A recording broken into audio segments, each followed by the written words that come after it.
What is up guys, Solheim here, back again with another Classic WoW Season of Mastery video. So one of the questions that always pops up about a week or a month into a brand new game's lifespan is it too late to start playing? So today we're going to check out, is it too late to start playing Season of Mastery? And I'll give my thoughts on this topic, or this question, and try to answer you on that question as well. So the obvious fact is that if you're starting to play Season of Mastery right now, you have obviously missed out on the first leveling journey, or the leveling race itself, as whenever Season of Mastery launched, everyone was starting at the same level. Everyone was level 1, it was completely packed at the starting zones, pretty much impossible to level up, and it took so long to get the quest tags. There were huge bottlenecks, for example the boss inside the cave, where you had to get the tag. Imagine 100 people trying to get the tag at the same time. It was absolutely chaos, so you missed out on that part, but that could be both a positive and a negative, depending on how you look at it. So throughout this video, I'll go through some of the downsides of starting late, I'll go through some of the upsides of starting late, and also just give my opinion on this topic, and we'll see if we can find out a conclusion.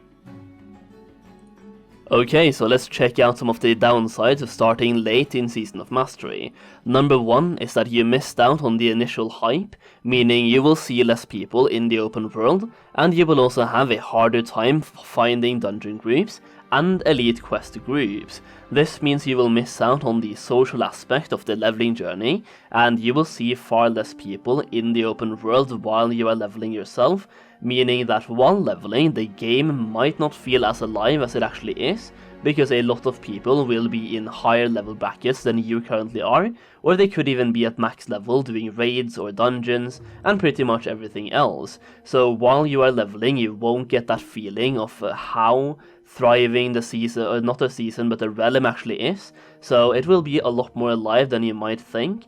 But based on that, you might want to do some research to find out which realm to play on before you pick one, just so you know what you're getting into. Number 2, you missed out on some potential gold investments, but that being said, that doesn't really matter, as there are tons of catch-up gold farms available, and most of them are included in my gold making guide, which you can find a link to in the description down below, as well as maybe the pinned comment if I can remember to pin it this time. But yeah, I have a gold making guide for Season of Mastery, where you will find a ton of different gold investments and gold farms, and also just gold making secrets and strategies, so make sure you check that one out through the link in the description.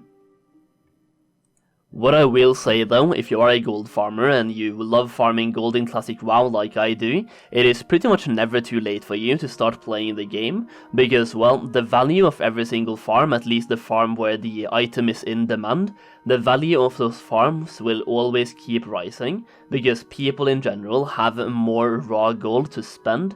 So I'm gonna get more into that later in the video, but let's keep going. Depending on when you start, you may have missed out on some progression raiding. That being said, there are always raiding guilds out there recruiting, both for farm and for progression, so no matter when you start you will be able to raid, and there's always people recruiting for every single raid really. Even in phase 5 you will see some molten core runs, and definitely in phase 4 you will still see a molten core and blackwing lair, as we'll get into later in the video as well. So with that being said, let's just check out some upsides of starting late.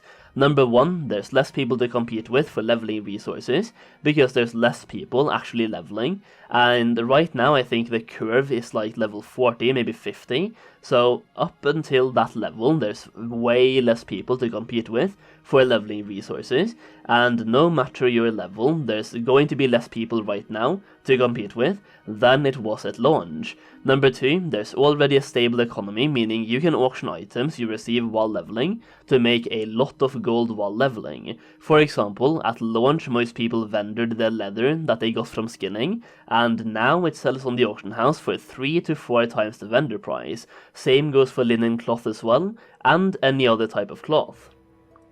This means that you will be more comfortably able to afford everything you want to afford while leveling, such as leveling your class spells or class abilities, as well as respecking if you want to respec, and even purchasing both your level 40 and your level 60 mount. and it's not out of the possibilities to get 1000 gold by the time you reach level 60 now, because everything is selling for so much more on the auction house than it was at the launch of Classic WoW.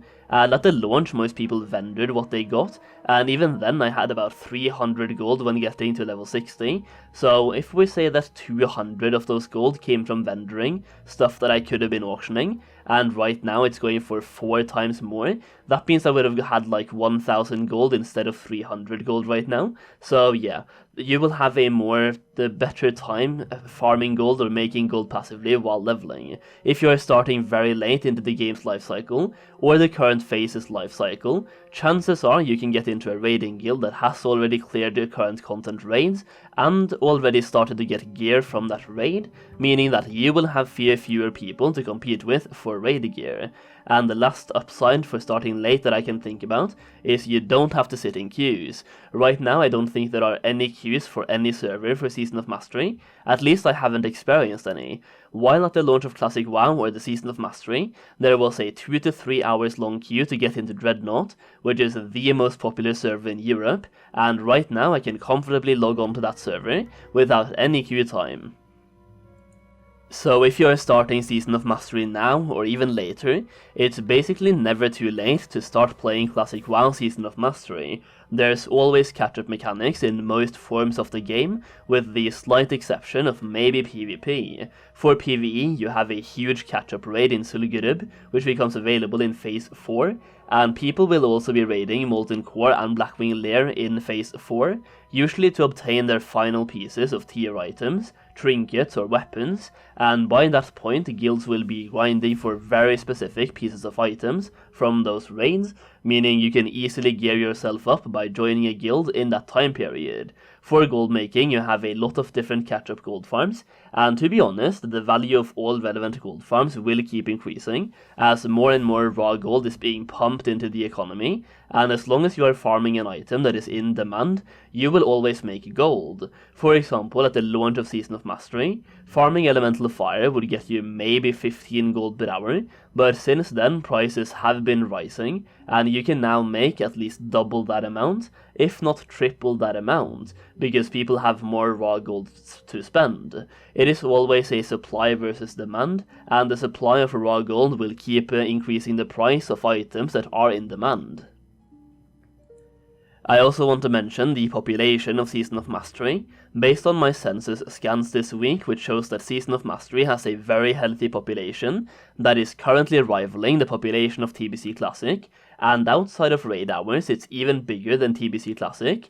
And if you are just starting out, I would also like to point out that PvP servers tend to have more people at level 60, while PvE servers tend to have more people spread out through different levels in the leveling journey. For example, my census scan for Dreadnought EU showed that server had a population of almost 8,000 people, and 25% of the population were level 60. On the other hand, my scan for Kingsfall, which is a PvE server, showed that server only had 10% of the player base at level 60. So with that information, if you are looking for a more healthy leveling experience, you might want to start on a PvE server, while if you want a more healthy end-game level 60 experience, you might want to start on a PvP server. I will also say this, you will notice the player gap more on a PvP server than you will on a PvE server. This is due to a couple of factors, but I'll give you the 2 main factors in my opinion. Number 1, PvP servers have world PvP, so if you're out there leveling, chances are a rank 14 rogue will come and kill you, just for the fun of it. Chances are that will happen more than once. For some people that is frustrating, but it also creates a higher risk versus reward scenario, and having that aspect of the game makes everything you achieve within the game feels so much more rewarding. Number 2, players tend to go a little harder on PvP servers, because the player gap actually matters. Basically, because world PvP is an option, people want to be as strong as possible in case world PvP happens. This is why we see 25% of players being max level already on Dreadnought, while only 10% are max level on Kingsfall. So we actually have data to back up this claim. People simply play more hardcore on PvP servers, and also dedicate more time to no-lifing the game. So to summarize, it's not too late to start playing Season of Mastery, And in my opinion, it's never too late to start playing Season of Mastery, because there's always some sort of catch-up that you can take advantage of, and it's definitely not too late to start playing now, because the game has only been out for about a month. That is pretty much it though. If you did enjoy the video, give it a like down below, and let me know in the comment section down below if you haven't started playing yet, but you are considering playing it now. And if you're actually playing Season of Mastery, let me know what level you are at this moment right now in Season of Mastery. That is pretty much it though. Thank you so much for watching, and I'll see you again very soon.